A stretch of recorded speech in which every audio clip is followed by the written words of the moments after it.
Buenas noches, hermanos. Díganme si se escucha o puedo darme una señal o algo. ¿Se escucha bien? Bien, gracias, hermano.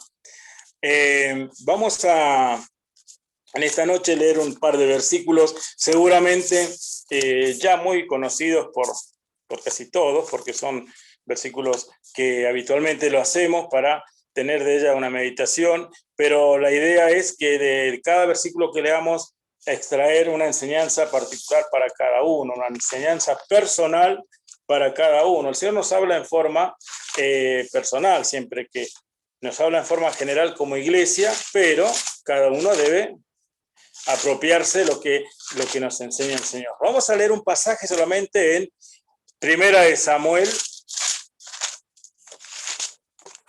En el libro de, allí está el libro de Samuel, en el capítulo 12. Cuando vemos aquel capítulo, está allí hablando ya este hombre de Dios, Samuel, un hombre ya de entrado en años, en este momento que está hablando y se dirige allí al pueblo y expresa que él servía con devoción, con temor a Dios, y que de alguna manera no esperaba que el pueblo le pidiese un rey como en los pueblos restantes, los pueblos vecinos, pero este pueblo, bueno, viendo a su alrededor y estando en guerra, creían quizás que la manera de poder allí enfrentarse a los enemigos era teniendo un rey, una cabeza visible, un hombre allí que dirigiera el ejército y dirigiera al pueblo para poder combatir y salir victorioso. Y allí Samuel le dice que no era así, que el rey es Dios, que él es el que le guió, les guardó, y por esa razón están hasta el día de hoy. Pero hay un versículo que nos debe, que en esta tarde quiero compartir para poder así nosotros de allí partir en el tema, como tema chiquito, así, que preparé, que es si soy un hijo de Dios y con quién debo identificarme, ¿no? El versículo 22 de 1 Samuel 12 dice así: pues Jehová no desamparará a su pueblo por su grande nombre. Allí, entre otras cosas, cuando termina allí este profeta de Dios, Samuel, este hombre de Dios, dice, porque Jehová no desamparará a su pueblo, a pesar de lo que ellos se portaban mal, porque en este momento también el pueblo está un poco en desobediencia, ¿no? Dice que no nos va a dejar desamparados, porque, dice, por su grande nombre. Acá se recalca la persona de Dios, en primer lugar, por Dios mismo, por ser un Dios, no un hombre, Dios que ha prometido bendición, cuidado de su pueblo, en la medida que lo van obedeciendo. Dice, por eso mismo no los voy a desamparar. ¿Por qué? Y acá es lo interesante. Porque Jehová ha querido haceros pueblo suyo. Acá hay algo sumamente importante, significativo en gran manera. Según leemos este pasaje, dice que allí el Señor ya decidió en sus designios hacernos pueblo suyo. Esto es algo propio de Dios. Nosotros no somos parte del pueblo de Dios porque nos portamos bien, porque somos prolijos, pues si alguien puede ser lindo, flaco, gordo, tiene plata, no pasa por ahí. O ser una persona ejemplar en la sociedad. No tiene nada que ver. Dice que es un designio de Dios, una decisión de Él, que no ve estas cosas exteriores, sino Él dice que decidió hacernos pueblo suyo. Pensando en esto, nos vamos a ir allí al libro de Juan, pensando en esta expresión, porque la encontramos en el Antiguo Testamento, pero vemos que dice el Nuevo, un poquito más acá, cuando habla ya, cuando nos dirige en forma particular ya la iglesia o el hombre, a las personas en particular, algo muy relevante, ¿no? Primera de Juan 1, por eso decía que es muy conocido los pasajes que seleccioné, porque lo leemos habitualmente. Dice allí el apóstol Juan, a través del Espíritu Santo, sin duda, inspirado, dice el versículo 12, más a todos los que le recibir al Señor Jesús, a los que creen en su nombre, en el nombre del Señor Jesús, les dio potestad de ser hechos hijos de Dios. Esto es una potestad que solamente Dios otorga, brinda al ser humano. Y ahí está la condición, dice. ¿A quiénes? No al que va caminando por la calle y no le interesa de Dios, sino que hay algo importante acá. A todos los que le recibieron, ahí está la condición, ¿no? Los que le hemos recibido al Señor, como Salvador, pidiéndole perdón, entendiendo que éramos necesitados de Dios, entendiendo que éramos pecadores. Dice, le hemos recibido porque Él nos ofrece algo, nos ofrece la salvación. Dice, nos dio potestad de ser hechos su hijo, ¿no? A los que creemos en su nombre, le recibimos, nos dio este beneficio, esta particularidad de ser hechos hijos de Dios. En la antigüedad, dice allí, el Señor se presentaba a su pueblo y decía que Él decidió al pueblo de Israel hacerlo un pueblo suyo, una decisión de Dios. Venimos al Nuevo Testamento, ¿y cómo podemos ser parte del pueblo de Dios? Aceptándole a Él como Salvador, creyendo en su nombre, creyendo en el Señor, creemos lo que hizo Él en la cruz, creemos en toda su obra, la cual nos redime, ¿no?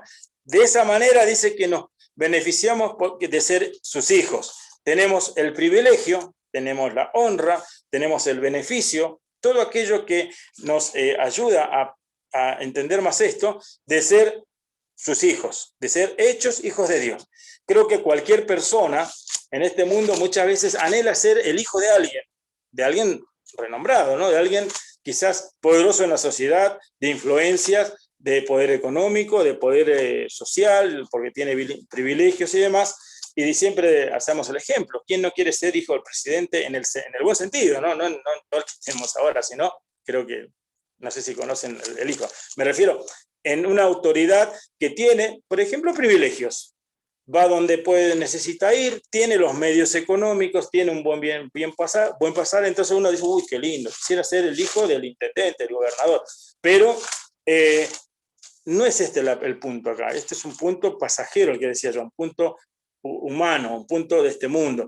Lo importante acá es que ser hechos hijos de Dios nos da el privilegio de vida eterna, de ser hechos hijos por siempre. Cuando morimos, pasamos de esta tierra, vamos a su presencia, seguimos siendo sus hijos porque Él nos ha redimido y allí nos recibe, podemos ir con los brazos abiertos a su presencia y allí estar eternamente con el Señor. Y otro pasaje en Primera de Juan, que es el mismo apóstol, pero ya en Primera de Juan, viejito. Allí cuando escribió también cuando escribió el Evangelio, escribió mayor, ¿no? Sabemos que es el último apóstol que escribió ya casi a los 90 años, y acá sigue viejito, pero dice algo interesante, Primera de Juan, capítulo 3. Aclaro esto porque recordemos que de los apóstoles es el último Evangelio de Juan, y ya en su avanzada edad el Señor lo utilizó para aclarar ciertas cosas que ya había problemas en la iglesia primitiva, ¿no? Y dice allí, Primera de Juan, capítulo 3, verso 1, mirad, ¿cuál amor nos ha dado el Padre? Fíjense, lo recalca, dicen, miren, el término mirad es un verbo en imperativo, en orden, en llamar la atención. Fíjense, miren, como una orden allí, ¿no? ¿Cuál amor nos ha dado el Padre para que seamos llamados hijos de Dios? Qué interesante. Y aclara, dice, por esto el mundo no nos conoce porque no le conoce a Él. Esto ya va en cuanto al testimonio fuera de nuestra vida cuando nos ven los demás. Pero qué importante esto. Dice, fíjense, miren, qué amor tiene el Padre, qué amor tiene Dios para nosotros, para con nosotros, que seamos hechos o seamos llamados hijos de Dios. En el Evangelio dice hechos, y acá dice llamados hijos de Dios. Pensando en esto, un hijo de Dios, por tener este grande privilegio de ser una persona redimida, salvo, estando en este mundo, estando de paso, de peregrinaje, pensando en esto y asumiéndolo, yo como hijo de Dios, soy salvo, soy redimido por el Señor, tengo que tener una actitud distinta para con los demás, las demás personas en las cuales vivo, me muevo, trabajo, me vinculo con mis compañeros de trabajo, con mis familias seculares, los parientes, con el vecino, con aquellos que no son del Señor. Debo tener allí contactos, los tengo con ellos, pero debo tener una identificación como cristiano con el Señor, para que cuando yo hable con Él, mi actitud sea diferente, sea distinta, mis pensamientos. En el diálogo que voy a tener con cualquiera de estas personas que no son del Señor y hablamos, por decir, de política, bueno, hay una opinión diferente del cristiano. Esta toma no cambia, ¿sí? Pero la opinión es distinta, el pensamiento. Estamos de paso. Cuando hablamos de cuestiones morales, ahí hay que estar muy firme, ¿sí? En todo el aspecto, en cuanto a la escritura. Si yo tengo que hablar, o cualquier hermano tiene que hablar y dar una opinión con respecto quizás a las leyes que se han sacado desde lo humano en este mundo, tenemos que tener nuestro punto de vista correcto en el temor de Dios. Hace muy poquito salió una de las peores leyes más aberrantes, que es el aborto, que llanamente eso es asesinar bebés, no es otra cosa. Le cambian el nombrecito, el acto es el mismo, asesinar bebés. Fíjense, y si alguien surge el tema y está la oportunidad de charlarlo, tener bien claro cuál es el pensamiento de Dios, porque yo soy cristiano, soy un hombre de Dios, soy una persona de Dios. ¿Por qué? Porque me ha redimido, me ha salvado. Entonces allí hay una identificación. No me interesa que al mundo le moleste, no me interesa.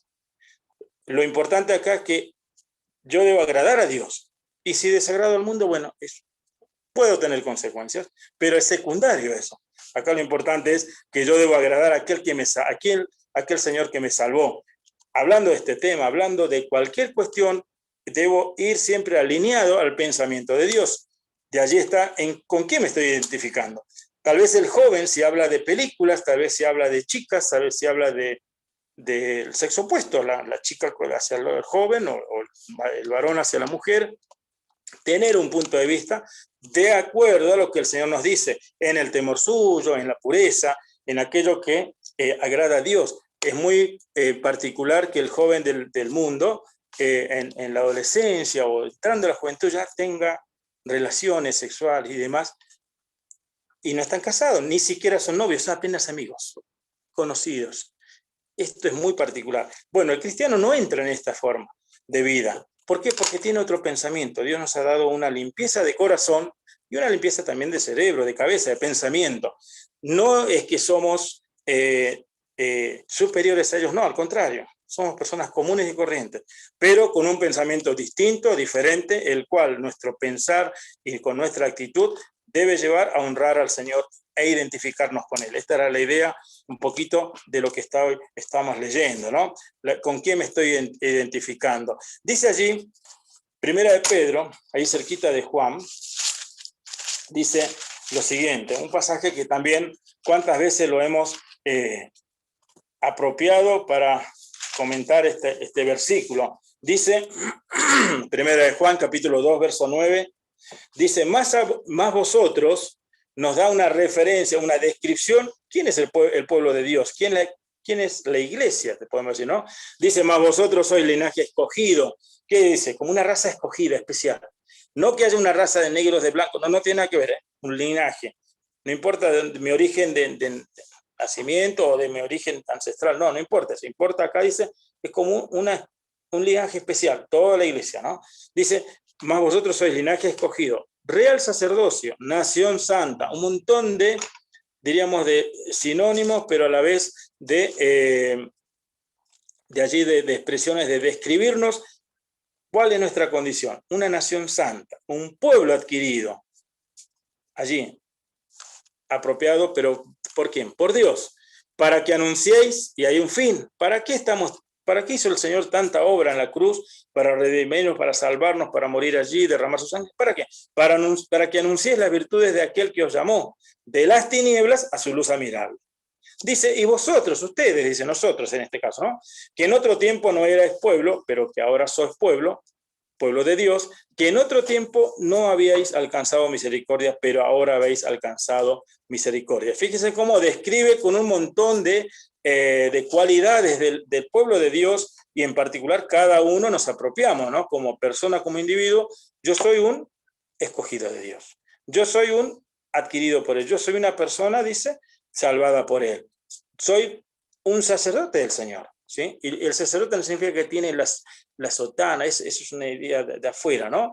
El sacerdote es el padre de familia, es sacerdote en su casa, en su hogar, con sus hijos, con su esposa, ¿sí? Allí está el sacerdocio. Y luego, bueno, el Señor puede utilizarlo para servir en la iglesia, desde una enseñanza que ya terminamos con ese tema, pero el sacerdote ya desde la casa, enseñar a nuestros hijos, junto a nuestra esposa, el camino del Señor. Ahí es parte ya de empezar, digamos, parte del sacerdocio que allí habla el Señor, ¿no? Y luego nos da ciertas responsabilidades más grandes a nivel de la iglesia, pero eso no es, de igual manera, no es general, porque no todos los hermanos han de ser quizás ancianos o ministros en la congregación, pero sí todos podemos ser y debemos ser, esto es importante, sacerdote en nuestro hogar.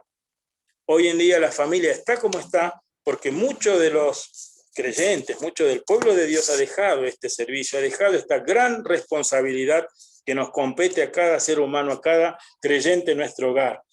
Y muchas veces escuchamos de algún hermano mayor, diríamos, y tiene un hijo adolescente y dice, no sé qué hacer, se fue al mundo, no me obedece. Pero decimos, se lo decimos, hermano, usted de niño hizo algo con él, se le enseñó el camino y no lo mandaba a la escuelita. Pero en casa nunca me puse con él a enseñarle, a exigirle cosas. Es parte de la educación, ¿no? Parte de la enseñanza. El Señor, por supuesto, ha de hacer la obra, pero yo debo asumir mi responsabilidad como padre. Ahora dice acá, soy linaje escogido, somos una nación santa. La palabra santa ya es apartado del mal, ¿no? No es el dibujito de la aureola en la cabeza, no tiene nada que ver eso. Es el pueblo de Dios, una nación apartada del mal, santa, ¿no? Y buscar la santidad en todo sentido.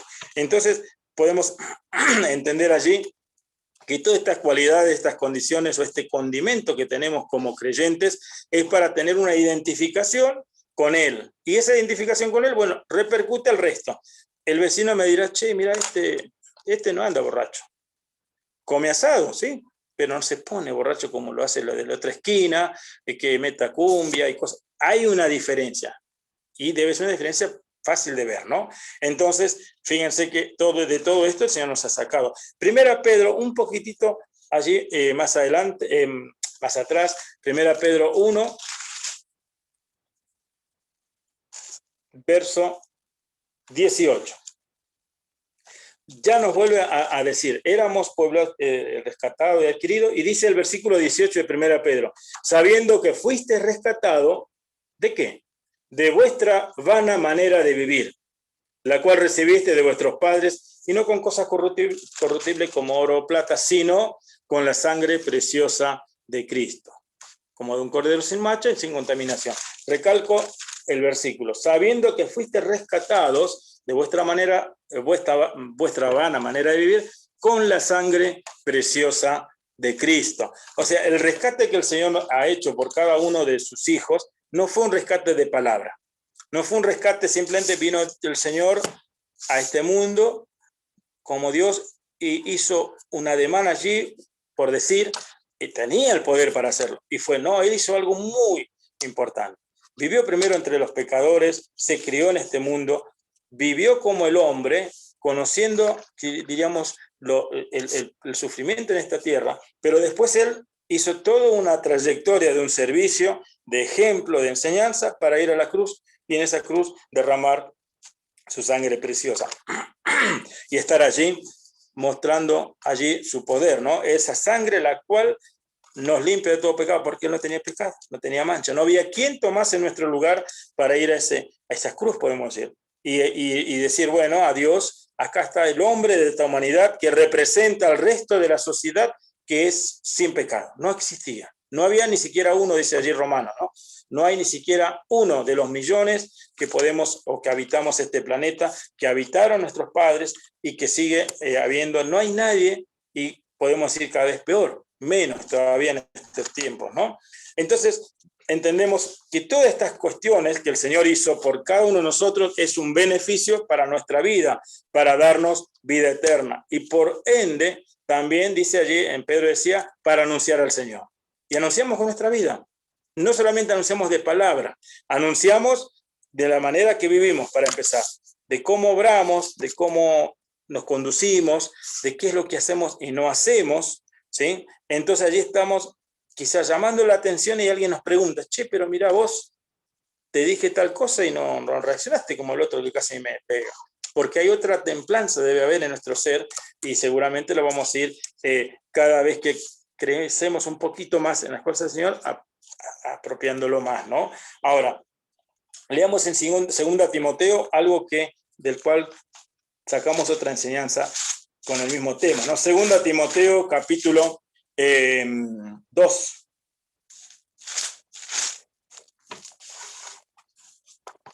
Verso 19. Dice allí el apóstol Pablo, dice que el Señor nos ha dado vida eterna y a la vez nos ha dado un fundamento, ¿no? Dice, pero el fundamento de Dios está firme, teniendo este sello. Conoce el Señor a los que son suyos y apártese de iniquidad todo aquel que invoca el nombre de Cristo. Uno lo lee así rápidamente y dice, pero che, medio difícil este versículo, ¿no? El Señor dice que tiene un fundamento y está firme. No se mueve, la palabra del Señor es firme.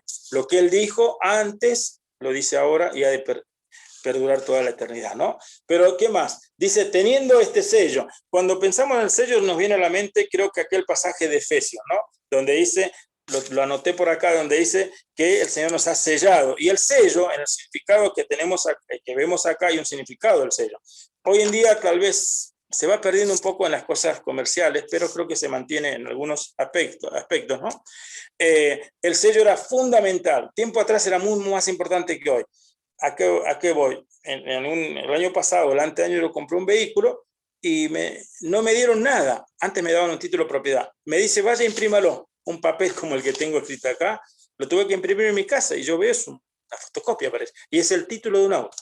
El anterior a ese auto que compré o el vehículo que compraba, me daban un papel más troquelado, ya diríamos allí con relieve, con un sello, con nombres por todo, muy bonito. Y parece que nos da seguridad, ¿no? ¿A qué voy? El sello hoy en día quizás en la cuestión cotidiana de la sociedad se va perdiendo, pero en las cosas del Señor no. Él dice, nos ha dado allí, teniendo este sello, y Él conoce, dice, a los que son suyos. Esa es la garantía de nuestra salvación, ¿no? El Señor sabe quiénes son sus hijos y nosotros debemos saber que somos sus hijos. Dice allí en Efesios, lo voy a leer para relacionarlo y comentar alguna cosita.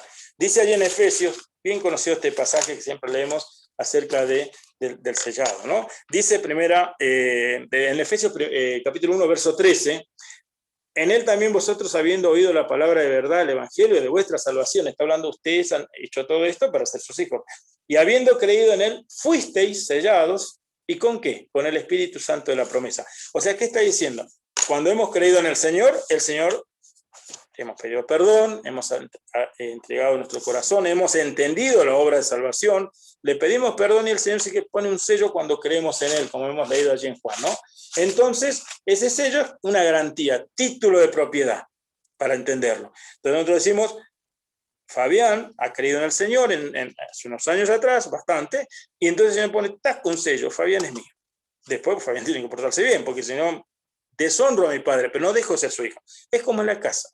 Allí yo veo una foto en este momento a ver si me acuerdo, está Misael, está el hermanito, bueno, y los padres. Imagínense, el más chiquito se porta mal y hace lío, va a la escuela y viene la maestra y dice, mire, señora mamá, su hijo tal cosa. Este niño no deja de ser hijo de los padres. Los padres en su momento harán una reprimenda, bueno, tendrán una acción para corregir la mala actitud del hijo, pero no deja de ser el hijo. Lo mismo ocurre, algo parecido en el pueblo de Dios, ¿no? El Señor quiere, y los padres también quieren, que su hijo estén siempre con buena conducta, con aquello que le enseñamos en casa, porque cuando ocurre algo malo, enseguida los mayores llamamos a los padres, y el padre no debe justificar, ¿eh? Un error a veces justificar a los hijos. No, porque no hay que justificar, lo que está mal, más bien hay que corregirlo. Lo que lo digo, porque yo trabajo en la escuela y los padres justifican cada cosa. El punto es que yo debo portarme como hijo de Dios y honrarle a Él. Si no, mi actitud le ofende, le dejo en ofensa a Él, ¿sí? Un mal testimonio, aparte de mi persona, es para con el Señor. Hay gente que hasta de eso dice, ¿cómo voy a ser cristiano si aquel dice ser cristiano y anda peor que yo? Y eso es porque tuvo mala actitud y entonces en lugar de ganar el alma lo ha alejado de Dios, ¿no? Decía el versículo de Timoteo, hay una palabrita acá que no es muy común hoy en nuestros días. Voy a leerlo de nuevo. Dice, Dios está firme teniendo este sello, conoce el Señor a los que son suyos, y luego nos dice algo, apártese de iniquidad todo aquel que invoca el nombre de Cristo. ¿Qué está diciendo? Pórtense en bien, obedezcan, honren ser hijos de Dios. Iniquidad, hoy en día no se escucha esa palabra. Yo no, por lo menos no la escucho. No es habitual ni en los medios, ni en los noticieros, ni en el lenguaje coloquial de cualquier persona cuando va a comprar. o cuando está charlando, no usan esas palabras. Alguien hizo una barbaridad, robó, hizo no sé, no se dice, che, mirá qué inicuo que es. No usamos esa palabra. No se usa, se ha perdido. Pero yo he buscado un poquito el significado, ¿no? Allí en la Biblia misma, ¿no? Dice que iniquidad, ¿qué es? ¿Sinónimo de qué? De maldad. Sinónimo de pecado. Sinónimo de transgresión. ¿Transgresión de qué? De una ley ya puesta por Dios, de una enseñanza. Prevaricación. Fíjense todos estos sinónimos que hay para poder entender el término iniquidad. Y Dios dice, con respecto a eso, debemos apartarnos, los creyentes, los cristianos, los hijos de Dios, para poder tener una buena identificación con el Señor. Si yo me identifico con Dios, no voy a caer en esto o no voy a cometer iniquidades. Que es, en otras palabras, no voy a cometer pecados, no voy a cometer maldades, transgredir lo que Dios me enseña, un buen testimonio, una buena actitud ante algún hecho, y todo esto es parte de mi testimonio, mi forma de vivir, ¿no? Y podemos ver muchas veces que por alguna cuestión particular nos ponemos un poco o nos vamos tras de esta corriente del mundo. Es muy fácil muchas veces caer en esto, ¿no? Y las vanidades de este mundo nos llevan a pagar precios altos.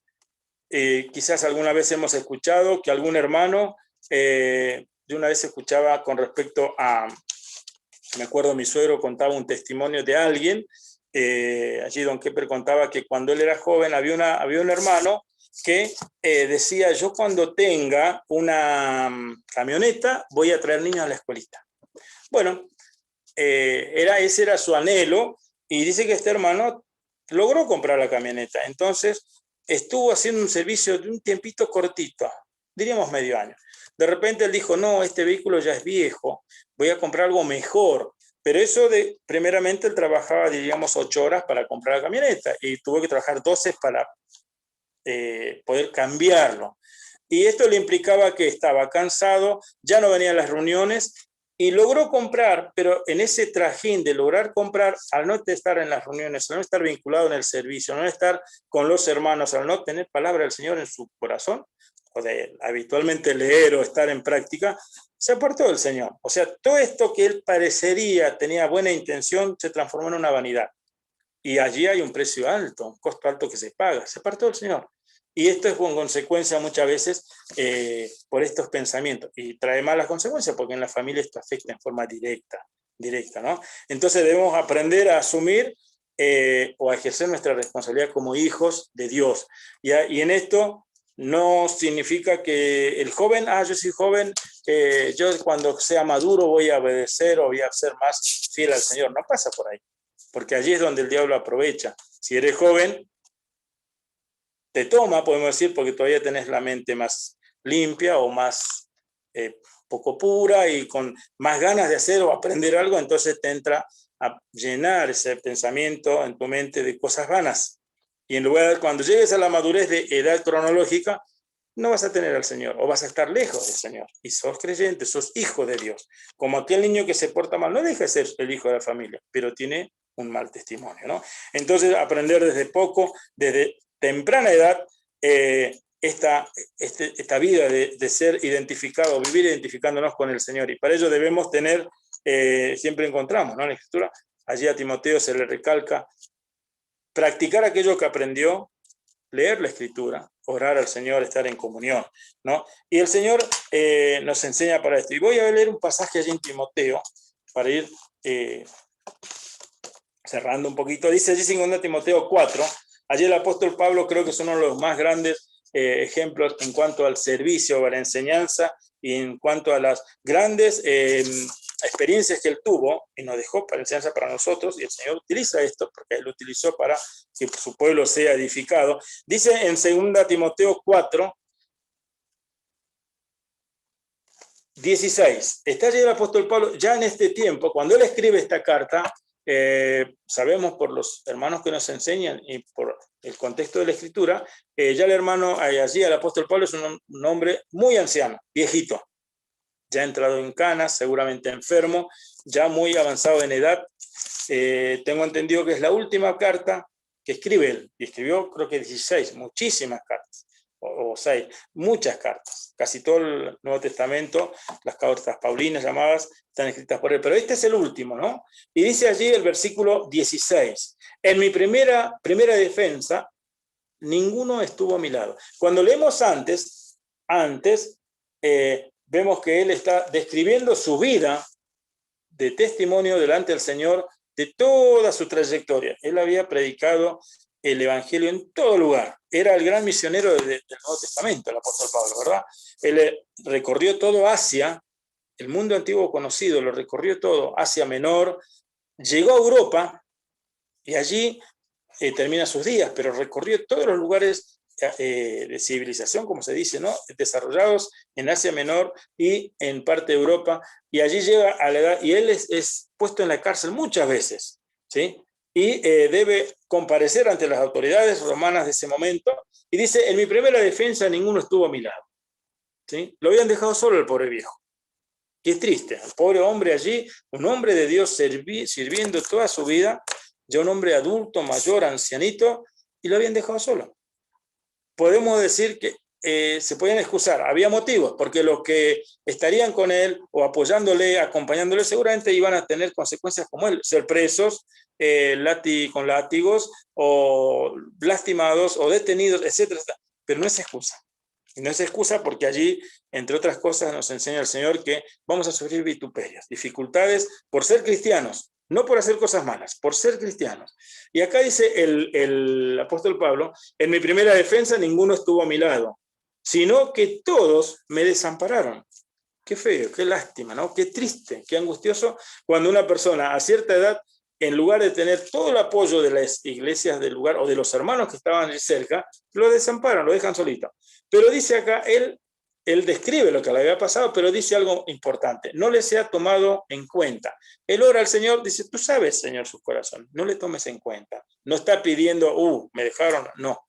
Está entendiendo que tendrían quizás sus motivos y hasta valederos, porque muchas veces que decimos, no, si yo voy preso, mi familia que come, etcétera, etcétera. En este caso, ¿no? Ahora dice, pero lo significativo, el versículo 17, ¿qué dice? Pero, acá hay un pero que es sobresaliente. Vieron que en los escritos, o en cualquier escrito, o en cualquier circunstancia de nuestra vida, decimos, me fue mal, qué sé yo, tuve un accidente, ocurre, ¿no?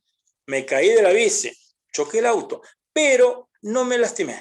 Ese pero es positivo, rompí el auto, es material, tengo pérdida económica, sin duda, pero mi salud está íntegra, no me quebré, no me rasguño. Ese pero ahí es importante, es positivo, ¿no? Acá también. Dice, pero el Señor estuvo a mi lado. Esto es sumamente importante. Todos los hombres lo habían dejado. Todas las personas nos pueden dejar, a veces nuestros familiares más cercanos, ¿sí? Nuestros hermanos de la congregación o de la iglesia, pero también así nuestros seres queridos, nuestros más cercanos, nuestros familiares. Pero dice acá el apóstol, el Señor estuvo a mi lado. ¿Y qué más hizo el Señor? Aparte de él sentir la presencia del Señor en su corazón, dice, me dio algo que necesitaba, fuerzas. Para que por mí, el Señor dice, estuvo con él, le animó, le dio fuerza interiormente, y de paso él predicó el evangelio allí, se puso a predicar, dice, para que por mí fuese cumplida la predicación y que todos los gentiles oyesen. Así fui liberado de la boca del león. Y aclara y expresa más, ¿no? El Señor me librará de toda obra mala y me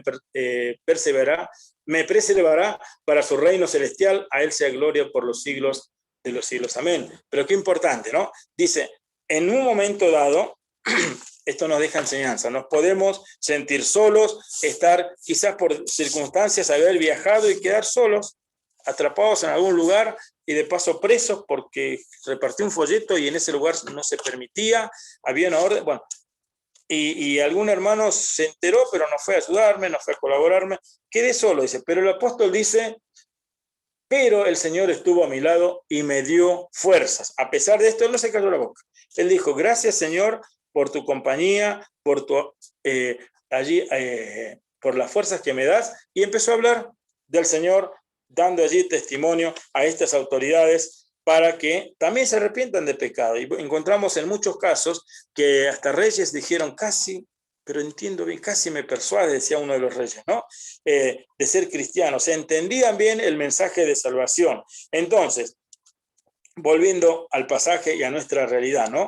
Muchas veces nos puede ocurrir esto, y no por eso dejar al Señor, no por eso no identificarnos como creyentes. Es más fácil, en ciertas circunstancias, uno decir, bueno, otro día le voy a hablar, otro día voy a opinar de esto, porque de los 100 que estamos acá, 90 opina lo contrario que dice la Biblia. Los otros 9 están ahí dudosos y yo estoy solo. Y uno dice, bueno, me callo. En algún momento lo diré. Eso también, si está la oportunidad de hablarlo, hay que hablarlo, ¿sí? Aunque para muchos caigamos, como dicen, en el ridículo, eso no nos debe afectar. Sin duda, afecta mucho al joven o al hermano que no ha entendido que es un hijo de Dios y que es salvo y que el Señor ha muerto por cada uno de nosotros para darnos este privilegio de ser hijos de Dios. Y el apóstol Pablo allí mismo termina diciendo lo siguiente. El capítulo 4, él tenía todo este servicio hecho al Señor, ¿no? Toda esta vida de testimonio, de vivir en este mundo, de hacer allí la obra de Dios, porque él era un gran misionero y hasta por ahí dice, si necesitaba algo para comer, bueno, trabajaba, estas manos me ayudaron, ayudaban para los que me acompañaban. Él era un hombre que dependía, por supuesto, de la iglesia local a la cual él había salido, y los hermanos le ayudaban, pero cuando era necesario él trabajaba, ¿no? Pero siempre estaba predicando de la palabra. Nunca él estaba quieto en este sentido, a pesar de estar en las cárceles por esta situación, por este motivo de hablar del Señor, aprovechaba en la cárcel y hablaba a los que estaban presos. Cantaba, dice allí, cantaba himnos, impartía. Me viene a la mente aquel hombre llamado Onésimo. ¿Se acuerdan la carta de Filemón? Cortita, una carta personal. Pero Onésimo era un obrero de Filemón, un siervo, un esclavo. En esos tiempos se practicaba esto.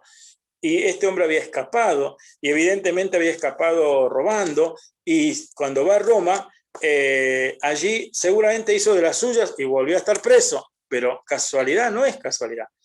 Está preso junto a Pablo, y Pablo allí le predica a este hombre que seguramente él ni sabía que se había escapado, que era un siervo de Onésimo, o tal vez lo supiera, pero no dijo, mira, vos te escapaste, ahora le voy a decir que te den el doble de cárcel. No hacía esto Pablo, él predicaba la palabra.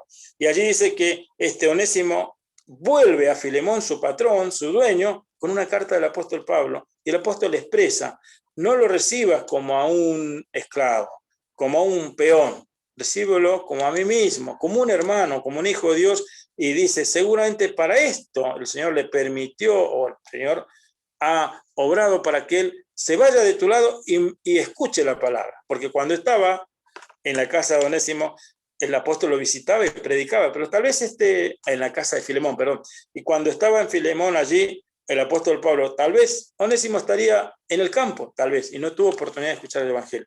O no fueron las circunstancias, pues las circunstancias ayudan a entender más los mensajes, ¿no? No fueron quizás las circunstancias para que él entienda que Dios ha muerto por él. Y fíjense, esto traigo a colación. Pero vamos a leer 2 Timoteo 4:7 para terminar. Allí el apóstol Pablo describe su vida muy rápidamente. Dice, he peleado la buena batalla. 2 Timoteo 4:7. El último escrito, reitero. Luego de esto ya él ya es condenado a muerte, ¿no? Dice, he peleado la buena batalla. He acabado la carrera. He guardado la fe. Fíjense que hay 3, diríamos, allí sentencias de verdades, ¿no? He peleado la buena batalla. No es que peleaba con los puños, hablaba de predicar, de discutir o de debatir con aquellos eruditos, de allí estar con la palabra demostrando que el Señor era Dios, que el Señor era el Cristo, quien estaba en la Escritura, que iba a venir, aquellos judíos que esperaban otra cosa. Bueno, he peleado la buena batalla. Luego dice, he acabado la carrera, porque ya estaba ancianito, ya había terminado sus días, ya no tenía fuerza física para continuar, ¿no? Y luego, pero, ¿cómo cierra? He guardado la fe. En todo este tiempo que estuve, en este mundo, haciendo todo esto, he guardado la fe. O sea, se mantuvo firme en lo que él creía, en esa fe en la cual se sostenía, en la persona del Señor Jesucristo, dice, y allí he guardado la fe. Por lo demás, por todo lo otro, no importa, ¿no? Me está guardada la corona de justicia. Él estaba seguro que el servicio que hizo el Señor era un servicio de devoción y de verdad, ¿no? Que era veraz, no era fingido, no era algo que muchas veces nosotros hacemos, muchas veces nos pasa, para que nos vea alguien. Si soy joven, quiero que me vea aquella chica que me interesa y bueno, me pongo la corbata y luzco, me peino bien y presido, digamos, con cierta actitud para llamar la atención, porque mi pensamiento está que me vea alguien que a mí me interesa. No es así, ¿no? Dice, por lo demás, si hice algo malo, bueno, no importa. Por todo lo que hice, o todo lo bueno que hice, un apóstol, entendemos que la mayoría, creo que en una sola oportunidad hay un detalle allí de él, pero en general hizo adecuadamente las cosas del servicio, ¿no? Dice, por lo demás, me está guardada la corona de justicia. Tenía este anhelo y esta seguridad, ¿no? El Señor le iba a dar una corona de justicia por todo lo que había hecho. Pero qué interesante esto. He peleado la buena batalla, he acabado la una de nosotros. Podemos decir, ¿qué tenemos nosotros que dejar para poder servir al Señor? Decía recién, primero nos identificamos como hijos suyos. El Señor murió por nosotros, tomó nuestro lugar en la cruz y nos dio el beneficio, la potestad, la honra de ser hechos hijos suyos. Dice, ¿no? Llamados hijos de Dios. Somos hijos de Dios, dice Juan, ¿no? Luego nos llena de privilegios, nos da el Espíritu Santo, nos sella, nos da el sello de propiedad, nos aparta del mal, nos enseña acerca de vivir una vida recta, en santidad, de honrarle a Él. Nos da un montón de privilegios, nos da su palabra. Tenemos, como dicen muchos hermanos, ¿no? Mayor privilegio que los primitivos, los de la iglesia primitiva, los hermanos primeros allí. ¿Por qué? Porque tenemos la Biblia entera. Tenemos la palabra de Dios completa. Aquellos hermanos se basaban en los pocos escritos que encontraban del Antiguo y Nuevo Testamento.